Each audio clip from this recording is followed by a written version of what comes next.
কিশোরগঞ্জের নাম শুনলেই মনে হয় এক বিশাল জলরাশি আর প্রকৃতির খেলাঘর, কিন্তু এই হাওরের বুকে এমন কিছু স্থান আছে যেখানে প্রকৃতি আর মানুষের তৈরি সৌন্দর্য একাকার হয়ে এক নতুন গল্পের জন্ম দিয়েছে। আজ আমরা তেমনই এক হাওরকেন্দ্রিক জনপদের গল্প শোনাব, যেটির নাম অষ্টগ্রাম। অষ্টগ্রাম উপজেলাটি চারপাশ থেকে হাওর দ্বারা বেষ্টিত। এখানকার মূল আকর্ষণ এই বিশাল জলরাশি, যা বর্ষাকালে এক সাগরের রূপ ধারণ করে। এই সময়টায় হাজারো পর্যটকদের আনাগোনা এলাকাটি উৎসব মুখর হয়ে ওঠে।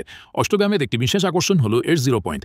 এই জিরো পয়েন্টটি অষ্টগ্রাম, মিঠামইন ও ইটনা এই তিনটি উপজেলার যোগাযোগের কেন্দ্রবিন্দু। আর পর্যটকদের জন্য এই জিরো পয়েন্টের সৌন্দর্য বাড়াতে এখানে যুদ্ধজাহাজ স্থাপন করা হয়েছে, যা পর্যটকদের মুগ্ধ করে। এখানে রয়েছে নানা ধরনের খাবারের দোকান ও রেস্তোরাঁ। হাওরের তাজা মাছের স্বাদ নিতে এই রেস্তোরাঁগুলো আদর্শ। অষ্টগ্রাম হাওরের জীবনযাত্রা বর্ষা আর শীতকালে সম্পূর্ণ ভিন্ন। শীতকালে হাওরের পানি কমে গেলে এখানে চলে চাষাবাদ, আর বর্ষায় এটি পরিণত হয় জেলেদের মাছ ধরার বিশাল এক কর্মক্ষেত্রে। এখানকার আরেকটি বিশেষ জিনিস হলো এখানকার বিখ্যাত পনির। এমন আরও ঐতিহাসিক ও ভ্রমণ বিষয়ক ভিডিও দেখতে চাইলে আমাদের চ্যানেলটি সাবস্ক্রাইব করুন। প্রতিদিন নতুন নতুন ভিডিও পেতে হলে ফলো বাটনটি চাপতে ভুলবেন না। আপনার পছন্দের জায়গা কোনটি কমেন্টে জানাতে পারেন। অষ্টগ্রাম হাওর শুধু একটি ভ্রমণ স্থান নয়, এটি এক জীবন্ত ক্যানভাস, যেখানে প্রকৃতি তার রঙের খেলা দেখায়। এর প্রতিটি কোণায় লুকিয়ে আছে মানুষের জীবনের গল্প। আজ এ পর্যন্তই, সবাই ভালো থাকুন।